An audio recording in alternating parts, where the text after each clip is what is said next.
దేవునికి స్తోత్రం. దేవుని పరిశుద్ధ నామానికి మహిమ కలుగును గాక.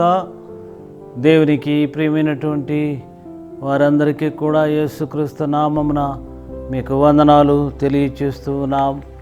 దేవునికి ప్రియమైన వారలారా, మరి ఈ యొక్క సంవత్సరంలో 5 మాసములు దేవుడు మనల్ని నడిపించినందుకై దేవునికి వందనాలు, స్తోత్రాలు. గడిచినటువంటి మాసపు వాగ్దానమును మనం చూసినట్లయితే మన దేవుడు మన పక్షముగా యుద్ధము చేయును, నెహెమియా 4:20లో మనము చూసాం. ఆ విధంగానే గడిచినటువంటి మాసమంతా కూడా మన యొక్క ప్రభు మనకు తోడుగా నీడగా ఉండినాడు. దేవునికి ప్రియమైనటువంటి వారలారా, మీకందరికీ కూడా యేసుక్రీస్తు నామమున మన యొక్కసారి వందనాలు తెలియజేస్తూ, మరి ఈ యొక్క నూతన మాసమును దేవుడు మనకు దయగా కృపగా ఇచ్చాడు. ఈ యొక్క మాసం యొక్క వాగ్దానాన్ని మనము ధ్యానం చేసుకుందాం.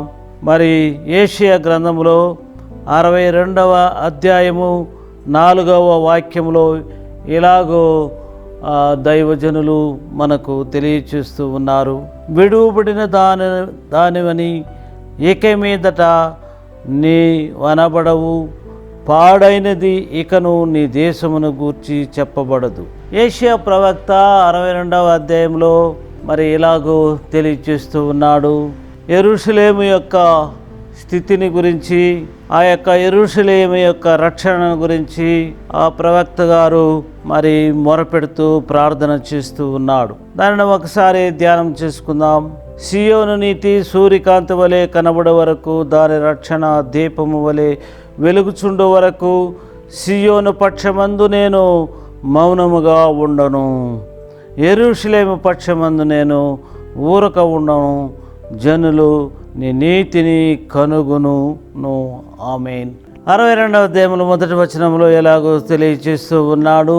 ఆ యొక్క యెరూషలేములో ఉన్న ప్రజలను రక్షణ పొందిన వారుగాను, దేవుని వెలుగును పొందవలనని వారి పక్షంగా మరి మౌనముగా ఉండక మొరపెడుతూ దేవుని యొక్క సన్నిధిలో ఆయన ఊరకుండక మొరపెట్టే దాసుడుగా ఉన్నాడని, మరి ఇంకా అనేక విషయాలు ఈ యొక్క 3వ వాక్యంలో కూడా మనం చూస్తూ ఉన్నాం.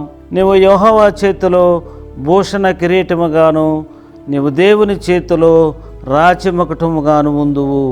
ఇక్కడ 4వ వచనం చూసినప్పుడు, విడువబడిన దానవని ఇక మీదట నీవనబడవు, పాడైనదని ఇకను నీ దేశమును గూర్చి చెప్పబడదు. చాలా మంచి వాగ్దానాన్ని దేవుడు తన ప్రజలకు అనుగ్రహిస్తూ ఉన్నాడు. ఇక మీదట విడువబడినటువంటి వారుగా మీరు ఉండరు, ఇక మీదట పాడైన దేశముగా ఉండదు అని దేవుడు వాగ్దానం చేస్తున్నాడు. దేవుడు మనల్ని విడువను, ఎడబాయను అని ఆయన సెలవిచ్చిన ప్రకారంగానే మరి ఆయన మనకు తోడుగా ఉన్నట్లయితే మరి మనకేమీ భయమే లేదు. ఈ యొక్క మాసం అంతటిలో ఆయన మనల్ని విడువకుండా నడిపించే నాయకుడుగా ఉన్నట్లయితే మరి మనలను పాడు కాకుండా మరి కాపుదల చేసి కాపాడే దేవుడుగా ఉన్నాడు. అదేవిధంగా మన యొక్క దేశాన్ని గురించి కూడా చెప్పబడిన ప్రకారం దానిని ఆశీర్వదించే దేవుడుగా ఉన్నాడని ఈ వచనములో అనేక విధములైన ఆత్మీయమైనటువంటి భావములను మనము చూడవచ్చును. కాబట్టి దేవునికి ప్రియమైన వారలారా, ఇక్కడ చెప్తూ ఉన్నాడు, ఇశ్రాయేలీలకు దేవుడు హోషేయలో మరి ఇశ్రాయేలీల జనసంఖ్య అమితమై లెక్కలేని సముద్రపు ఇసుకంత విస్తారము, ఏ స్థలమందు మీరు నా జనులు కారను మాట జనులు వారితో చెప్పుదురో ఆ స్థలముననే మీరు జీవము గల దేవుని కుమారులై ఉన్నారని వారితో చెప్పాను. దేవుడు చెప్తూ ఉన్నాడు, మీరు జీవము గల దేవుని కుమారులై ఉన్నారని వారితో చెప్పాను. కాబట్టి మనము జీవము కలిగినటువంటి దేవుని కుమారులమై ఉన్నాం. దేవుని బిడ్డలమైనటువంటి మనకు ఆయన మరి మంచి వాగ్దానాల్ని మనకు అనుగ్రహిస్తూ ఉన్నాడు. ఇక్కడ మరి విడువబడిన దానివని ఇక మీదట నీవనబడవు అని చెప్పినట్లయితే యెషయా 49:14లో చెప్తున్నాడు. అయితే సియోను యెహోవా నన్ను విడిచిపెట్టని ఉన్నాడని, ప్రభువు నన్ను మరచి ఉన్నాడని అనుకొనుచున్నది. కాబట్టి ఇక సీయోను ఈ విధంగా అనుకుంటూ ఉన్నది. కానీ నీవు ఏమాత్రమో నిన్ను విసర్జించును, గొప్ప వాత్సల్యముతో నిన్ను సమకూర్చెదను. మన దేవుడు ఏమాత్రము మనల్ని విడిచిపెట్టేవాడు కాదు. మనకు గొప్ప వాత్సల్యతను చూపిన దేవుడుగా ఉన్నాడు, మనలను సమకూర్చే దేవుడుగా ఉన్నాడు. కాబట్టి ఇక ఇశ్రాయేలు ప్రజలు చెదిరిపోయినప్పటికీ, వారు విడువబడిన వారై ఉన్నప్పటికీ, దేవుడు వారితో వాగ్దానము చేసి, నేను నిన్ను విసర్జించను, గొప్ప వాత్సల్యముతో నిన్ను సమకూరుస్తాను అని చెప్తున్నాడు. నీవు విసర్జింపబడిన బయటయు ద్వేషింపబడియటయు ఎవడును నీ మార్గమున దాటి పోవుటలేదు. నిన్ను శాశ్వత శోభాతిశయముగాను బహుతరములకు సంతోష కారణముగాను చేసిదను. ఆమేన్, హల్లెలూయా. దేవుడు ఇక్కడ 60:15 చెప్తున్నాడు, నేను నిన్ను విసర్జించును, నిన్ను ద్వేషించను, నిన్ను దేవుని మార్గములోనే నడిపిస్తాను, నిన్ను శాశ్వత శోభాతిశయముగాను బహుతరములకు సంతోష కారణముగా చేస్తాను అంటూ ఉన్నాడు. ఆమేన్. మన దేవుడు మరి మనలను సంతోష కారణముగా చేసే దేవుడుగా ఉన్నాడు. నీ దేవుడు ఈ మాట సెలవిచ్చుచున్నాడు, విడువబడి దుఃఖక్రాంతురాలైన భార్యను పురుషుడు రప్పించున్నట్లును, తృణీకరింపబడిన మరి యవ్వనపు భార్యను పురుషుడు రప్పించున్నట్లును నేను నిన్ను విడువను, నిన్ను రప్పిస్తాను, నిన్ను నడిపిస్తాను అని చెప్పి ప్రభు సెలవిస్తూ ఉన్నాడు. కాబట్టి దేవునికి ప్రియమైనటువంటి వారలారా, మన యొక్క దేవుడు విడిచిపెట్టేవాడు కాదు. మన యొక్క దేవుడు మనల్ని కాసేవాడుగాను, కాపాడేవాడుగాను, సహాయం చేసేవాడుగాను, ఆదుకునేవాడుగాను ఉన్నాడు. 1 Petrus 2:10 చూస్తున్నాం, ఒకప్పుడు ప్రజగా ఉండక ఇప్పుడు దేవుని ప్రజలైతిరి. ఆమేన్. ఒక కాలంలో మనము దేవుని బిడ్డలముగా కాకుండా ఉంటిమి, కానీ ఇప్పుడు మనము దేవుని ప్రజలమైన వారంగా ఉన్నాం. ఒకప్పుడు కనికరింపబడకుండా ఉంటిమి, కానీ ఇప్పుడు కనికరింపబడినటువంటి వారముగా ఉన్నాం. ఏషియాలో మనం చూసినట్లయితే అరణ్యమును ఎండిన భూమియు సంతోషించును, అడవి ఉల్లసించి కస్తూరి పుష్పం వలె పూయును, చెట్లు లేని మెట్టల మీద నేను నదులను పారజేతును, లోయ మధ్యన ఊటలను ఉరకలేసినట్లుగా చేస్తాను, అరణ్యమును నీటి మడుగుగాను ఎండిన నేలను నీటి బుగ్గలుగా చేయుదును.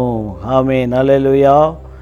ఏషియా 41:19 మరి ఈ విధంగా నేను మరి ఆశీర్వదిస్తానని చెప్పినాడు. చెట్లు లేని మెట్టల మీద నేను నదులను పారజేసిదను, లోయల మధ్యన ఊటలను ఉబక చేసిదను, అరణ్యమును నీటి మడుగుగాను ఎండిన నేలను నీటి బుగ్గలుగా చేస్తాను అని ప్రభువు సెలవిస్తున్నా. అప్పుడు ఆనందకరమైన దేశములో మీరు నివసింతురు కనుక అన్యజనులందరూ మరి మిమ్మును ధన్యులందరూ సైన్యముల అధిపతి యెహోవా సెలవిచ్చుచున్నాడు. యెరూషలేము నివాసము చేసేవారుగా దేవుడు మార్చేవాడుగా ఉన్నాడు. యూదా నగరమును గూర్చి అవి కట్టబడిననియు నేను ఆజ్ఞ ఇచ్చి ఉన్నాను, దాని పాడైన స్థలములను బాగు చేయువాడును నేనే. పాడైపోయినటువంటి స్థలాల్ని బాగు చేసేవాడు. కాబట్టి బలహీనులైపోయినటువంటి వారిని బలపరిచేవాడు, ధైర్యం లేని వారికి ధైర్యమును కలుగు చేసేవాడు. కాబట్టి ఇంక 49:19 చెప్తున్నాడు యెషయా గ్రంథంలో, నివాసములు విస్తరించినందున పాడైన నీ చోటును, బీట స్థలములను నాశనం చేయబడిన నీ భూమియు వారికి ఇరుకుగా ఉండును, నిన్ను వేసిన దూరముగా ఉందురు, నిన్ను బాధపరిచినటువంటి వారు దూరముగా ఉందురు అని చెప్తూ ఉన్నాడు. హల్లెలూయా. కాబట్టి దేవుడు మనలను బాధించే, వేధించే, నాశనం చేయాలని ఆశపడే వారిని దేవుడు వారిని దూరముగా చేస్తానని చెప్తూ ఉన్నాడు. యెషయా 51:3 యెహోవా సీయోనును ఆదరించుచున్నాడు, దాని పాడైన స్థలములన్నిటినీ ఆదరించి దాని అరణ్య స్థలములను ఏదోను వలె చేయును, దాని ఎడారి భూములు యెహోవా తోట వలె నగునట్లు చేయుచున్నాడు. 51:3 చెప్తున్నాడు, సీయోనును ఆయన ఆదరిస్తూ ఉన్నాడు, పాడైన స్థలములన్నిటినీ ఆదరించి దాని అరణ్య స్థలములను ఏదోను వలె చేయుచున్నాడు. అరణ్య స్థలముల వలె ఉన్నటువంటి దానిని ఏదోను వలె చేస్తాడు.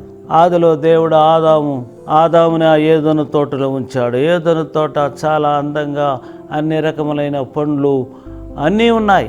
ఆ విధంగా ఏదోను తోట వలె దేవుడు పాడైపోయినటువంటి స్థలాన్ని ఆయన ఏదోను తోట వలె మార్చేవాడుగా ఉన్నాడు. నీ జీవితం కూడా ఒకవేళ పాడైపోయిందా? నీ జీవితంలో కూడా నెమ్మది సమాధానం లేదా? దేవుడు నీ యొక్క హృదయాన్ని ఆనందింపచేసేవాడుగా ఉన్నాడు. నీ హృదయములో మరి దేవుని యొక్క వరములు, దేవుని యొక్క ఆశీర్వాదములు కలిగినటువంటి బిడ్డగా నిన్ను మార్చడానికి ఆయన కృపగలవాడుగా ఉంటున్నాడు. కాబట్టి ఏదోను వలె చేయుచున్నాడు, దాని ఎడారి భూములు యెహోవా తోట వలె నగునట్లు చేయుచున్నాడు. కాబట్టి యెహోవా తోట వలె మరి అది అందంగా ఆనందంగా అందులో అన్ని రకములైనటువంటి పండ్లు చెట్లు రకాలు ఉంటాయి. ఆ విధంగా నీ జీవితాన్ని కూడా మంచి ఫలభరితమైనటువంటి హృదయముగా నీ యొక్క హృదయములో నుండి మరి అన్ని విధములైనటువంటి మరి ఫలములు ఫలించున్నట్లు ఆయన చేయగలిగిన వాడుగా ఉన్నాడు. కాబట్టి ఆనంద సంతోషముతో కృతజ్ఞతలు చెల్లిస్తూ ఆయన సంగీతములతో ఆయనను పాడండి అని ప్రభు సెలవిస్తూ ఉన్నాడు. పూర్వకాలము నుండి పాడైపోయిన స్థలములను నీ జనులను కట్టెదను, అనేక తరముల క్రిందట పాడైపోయిన పునాదులను నీవు మరలా కట్టెదవు. ఆమేన్, హల్లెలూయా. పాడైపోయినటువంటి పునాదులను మరలా కడతాను అని ప్రభు సెలవిస్తూ ఉన్నాడు. ఆయన చెప్తున్నాడు, ఇంకా దుఃఖమునకు ప్రతిగా పూలదన్నమును, ప్రతిగా ఆనంద తైలమును, భారభరితమైన ఆత్మకు ప్రతిగా స్తుతి వస్త్రమును వారికి కలుగు చేయను. దేవునికి స్తోత్రం. దేవునికి ప్రియమైన వారలారా, విడువబడిన దానిని ఇక మీదట నీవనబడవు, పాడైనదని ఇకను నీ దేశమును గూర్చి చెప్పబడదు. కాబట్టి విడువు ఒకవేళ విడిచిపెట్టినా నిన్ను ఆదరించి ఆదుకొని నిన్ను బలపరిచి దేవుడు ఉన్నాడు. అది మాత్రం కాకుండా నీ దేశం పాడైపోయిందా, ఇక మీదట పాడు కాదు, అది బాగా పచ్చగా మరి నదులు ప్రవహించే దేశంగా, బాగా పండే దేశంగా మారుస్తానని చెప్తూ ఉన్నాడు. అదే సమయంలో ఏం చెప్తున్నాడు, హెప్సిబా అని నీకును, బ్యోలా అనే భూమికి నీ పేర్లు పెట్టబడును. అవును, ఇష్టురాలు, పవిత్రురాలు అని పేర్లు పెట్టి ఆ విధంగా నడిపించగలిగినటువంటి దేవుడు మనతో ఉన్నాడు. కాబట్టి మాసమంతట్లో మనల్ని నడిపించేవాడు, మనల్ని విడవకుండా మనల్ని హెచ్చించి ఆశీర్వదించేవాడు, మరి మన యొక్క దేశమును మరి ఆయన ఆశీర్వదించేవాడు. ఇలాంటి మంచి దేవుడు మనకున్నాడు. కాబట్టి మనము ఆ ప్రభునందు విశ్వాసం ఉంచి ఈ మాసమంతట్లో ఆయన ఇచ్చిన వాగ్దానమును నమ్మి ఆయన స్తుతించు ముందుకు సాగిపోదాం. దేవుడు ఈ వచనాలని ఆశీర్వదించునుగాక. ఆమేన్. ప్రార్థన చేసుకుందాం.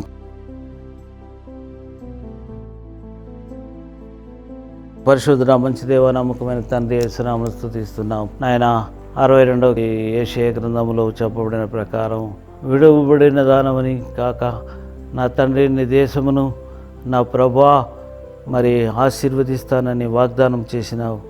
అవును దేవా, ఎవరెవరైతే విడువబడి ఉన్నారో, అయ్యో ఇక నా బ్రతుకు ఏమి ఎలా అంటున్నారో వారిని బలపరిచే దేవుడు, వారిని నడిపించే దేవుడు, వారిని హెచ్చించే దేవుడు, వారి దేశాన్ని మరి అన్ని విధాలుగా ఆశీర్వదించే దేవుడు మాకునందరికై స్తోత్రం. ఆ విధంగా ఒక్కొక్కరిని దీవించండి. ఈ మాసం అంతా తోడు నీడగా ఉండండి. ఆరోగ్య బలం దయచేయండి. బలహీనతలు తీసివేయండి. నిస్సన సహాయం స్తుతి ఘనత మీకే చెల్లించుకుని యేసు నామమున వేడుచున్నాం తండ్రి. ఆమేన్.